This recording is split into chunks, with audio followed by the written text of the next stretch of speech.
আসসালামু আলাইকুম রহমতুল্লাহ। দেখেন নারায়ণগঞ্জে ঘুরতে গেলাম, ওখানে মাছ, অ্যাকোয়ারিয়ামের মাছ অনেকগুলা বাচ্চা, অনেকগুলো আসলে এক ফ্যাক্টরি দিয়েছিলাম, ওখানে যা দেখি কষ্ট ফলে একটু বড় সাইজ, চায়না ফ্যাক্টরি। আরও ছোটো ছোটো আছে, ছোটো ছোটো বাচ্চা দিছে। একটা প্রচুর খানা দিই, আর একটা এটা আছে, প্রচুর খানা দিয়ে এখান দিয়ে এটা নাই এটা এটার মধ্যে হয়তো অন্য কিছু আছে। পাইপ মানে অক্সিজেন দিয়ে ওটা তেমন নাই। চাষ করে। অনেক বড় বড়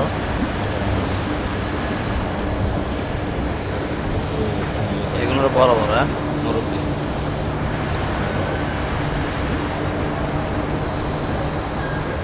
দৃশ্যগুলো দেখতেও আচ্ছা, পাইপ ব্লক ছোটো ছোটো একটা মাছের আলাদা। মতন করে ভালো মাছ পালা যায়, মাছ বড় হয় তাড়াতাড়ি।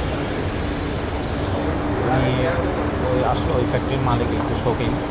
আমি ওই এগুলো ফ্যাক্টরিতে যখন 2008 সালে 6 সাল থেকে 8 সাল পর্যন্ত চাকরি করেছি। আসলে এটার একটা মেন শাখা হয়েছে নারায়ণগঞ্জ, নারায়ণগঞ্জ সোয়ান, আর আসলে